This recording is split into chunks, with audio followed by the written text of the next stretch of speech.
자, 두 번째 시간입니다. 집합 사이의 포함 관계를 배워보도록 하겠습니다. 집합 사이의 포함 관계에는 부분 집합, 진부분 집합이라는 용어가 나오는데 우리가 관계를 지난 시간에는 원소와 집합 사이의 관계를 했었어요. 그래서 원소는 집합의 원소이다 라고 할 때는 삼지창으로 이렇게 표현을 했었잖아요. 근데 원소와 집합이 아니고 집합과 집합 사이의 관계를 해볼 건데 우리는 어떻게 표현하느냐면 A라는 집합이 B라는 집합에 포함된다 라고 할 때 요렇게 씁니다. 그러면 이 관계는 벤 다이어그램으로 나타냈을 때는 A가 B 집합 속에 쏙 들어가는 걸 의미합니다. 그래서 왜 이 기호를 쓰느냐면 영어에서 contain 있죠. contai는 포함하다 라는 뜻도 있는데 거기에 C를 가지고 와서 이렇게 길쭉하게 표현을 해서 이 기호를 사용합니다. 자, 이게 이렇게 되어 있을 때 A 입장에서 보면 집합 A는 집합 B에 포함된다 라고 얘기하고 집합 B 입장에서 얘기하면 집합 B는 집합 A를 포함한다 라고 얘기를 합니다.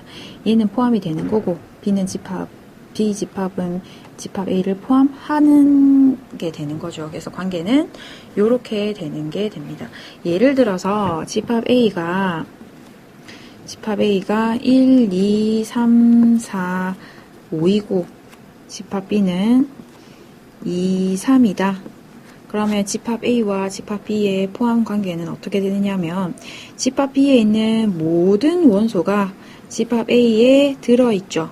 그러면 집합 B는 집합 A에 포함이 되는 겁니다. 벤 다이어그램을 그리면 우리가 훨씬 더 잘 알 수 있는데 집합 B는 2, 3, 집합 A는 2, 3을 가지고 있으면서 1, 4, 5까지 있게 되는 거죠. 그래서 집합 A는 1, 2, 3, 4, 5, 집합 B는 2, 3이 되는 겁니다. 그래서 교과서 17쪽에 선생님이 교과서 잠깐만 보면 보입니까? 교과서 맨 밑에 줄에 보면 공집합은 모든 집합의 부분 집합으로 정한다 라는 이 문구의 밑줄, 빨간색으로 밑줄을 꼭 그어 놓도록 하세요. 공집합은 우리가 깜빡할 수 있는데 부분 집합을 계산할 때 공집합은 모든 집합의 부분 집합으로 정한다 라고 이거를 그러면 우리가 기호로 나타내 볼까요? 공집합은 모든 집합의 부분 집합이고 자기 자신도 모든 집합의 부분 집합이 돼요. 자, 이 얘기를 하면 어떤 얘기가 되느냐면 우리가 지난 시간에 A라는 집합과 B라는 집합이 서로 같다라고 하면 A 집합의 모든 원소, B 집합의 모든 원소가 같을 때 이 같다라는 서로 같다라는 말을 썼잖아요. 이거를 포함 관계로 쓰면 이거는 어떤 말이 되느냐면 A라는 집합은 B라는 집합의 부분 집합이고 B라는 집합은 A라는 집합의 부분 집합일 때 우리는 A와 B 집합이 서로 같다라고 씁니다. 이해가 됩니까? 자, A가 B에 포함이 되면서 그러면서 B는 A에 또 포함이 돼야 돼. 그렇단 얘기는 A와 B가 같은 그림이면 A는 B에 포함이 되면서 B는 A에 포함이 된다. 이거는 이고 그래서 두 집합이 같다는 것의 정의가 요렇다는 것을 알고 있으면 될 것 같습니다. 그러면 선생님이 한번 물어봅시다.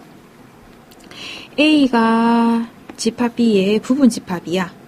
그러면 이런 말이 있으면 A와 B의 관계는 우리는 두 가지 경우를 생각해야 돼요. A와 B가 같지 않는 것, 즉 A가 선생님 처음 예로 든 것처럼 B 안에 쏙 들어가는 것.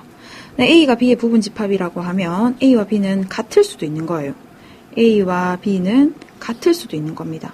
그래서 우리는 A가 B의 부분 집합이면서 A와 B가 서로 같지 않는 것, A가 쏙 들어가는 이런 아이들을 우리는 진짜 부분 집합이다, 진부분 집합이다 라고 얘기를 해요.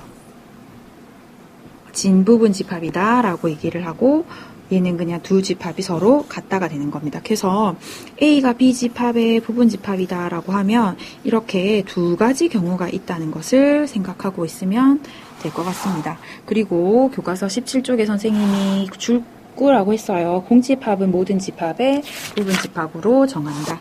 그래서 선생님이 요까지 하고 여러분들이랑 같이 문제를 풀어보도록 하겠습니다.